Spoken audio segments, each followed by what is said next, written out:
Now that you know what limit of a function is, may I give you the laws that governs operations and limits. The limit of a constant function is equal to that function.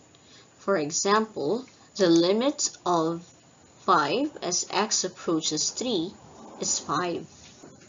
Whereas the limit of an identity function is equal to the value at which x approaches 2, like in the limit of x as x approaches 3 is 3. In evaluating the limits of a polynomial function, all we have to do is to evaluate the polynomial function at which x approaches 2. Say we have the limit of negative 2x plus 7 as x approaches 1.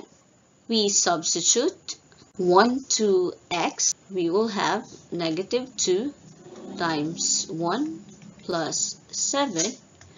We will have negative 2 plus 7. Simplifying further, we get 5. Hence, the limit of negative 2x plus 7 as x approaches 1 is 5. The next limit law governs when there is a product of a constant in the function.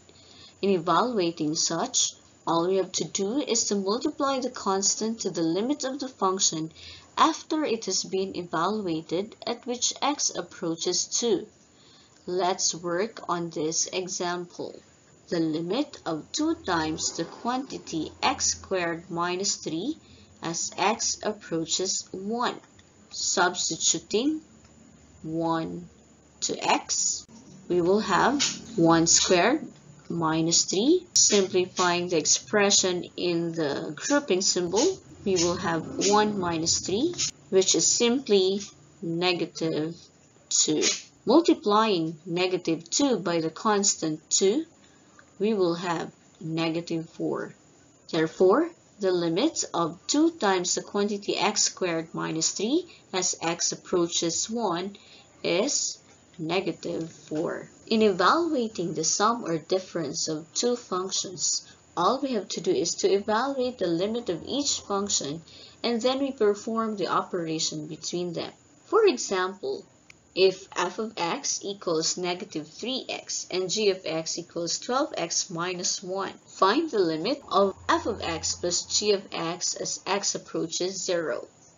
Applying the limit laws, we will have the limit of negative 3x as x approaches 0 plus the limit of 12x minus 1 as x approaches 0.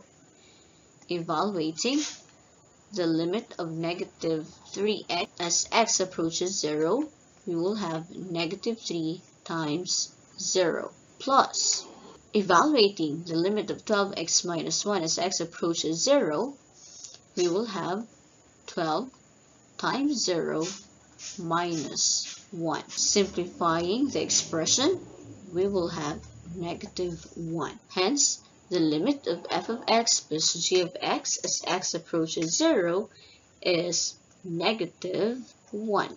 In evaluating the limit of a product of two functions, we will have the same approach just like what we did in the previous example, but instead of adding or subtracting, we will multiply the result. Consider f of x equals negative 3x and g of x equals 12x minus 1. Then find the limit of f of x times g of x as x approaches negative 1.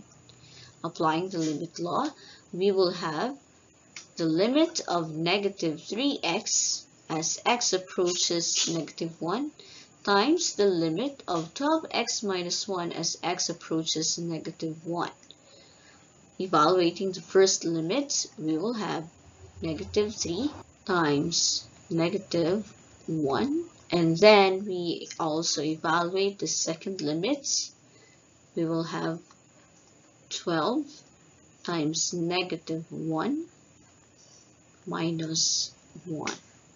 So in the first group, we will have positive 3 times negative 12 minus 1.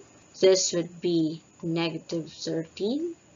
Multiplying negative 13 by 3, we will have negative 39. Hence, the limit of f of x times g of x as x approaches negative 1 is negative 39. Now, what if we are asked to evaluate the limit of a quotient of two functions? Let's try this. If f of x equals negative 3x and g of x equals 12x minus 1, find the limit of f of x divided by g of x as x approaches negative 3. Applying the law, we will have the limit of negative 3x as x approaches negative 3 divided by the limit of 12x minus 1 as x approaches negative 3. Evaluating, we will have negative 3 times negative 3 divided by 12 times negative 3 minus 1. So in the numerator, we will have positive 9, while in the denominator, we will have negative 37. Therefore, the limit of f of x divided by g of x as x approaches negative 3 is negative 9 over 37. In evaluating the limit of an nth power of a function, we make sure that n is a positive integer and that the limit of the function as x approaches a exists. If these are satisfied, the limit of an nth power of a function is equal to the power of the limit of that function. Let's try this. The limit of the square of 2x minus 1 as x approaches 1. Applying the limit laws, we will have the square of the limit of 2x minus 1 as x approaches 1. Evaluating the limit, we will have 2 times 1 minus 1 squared.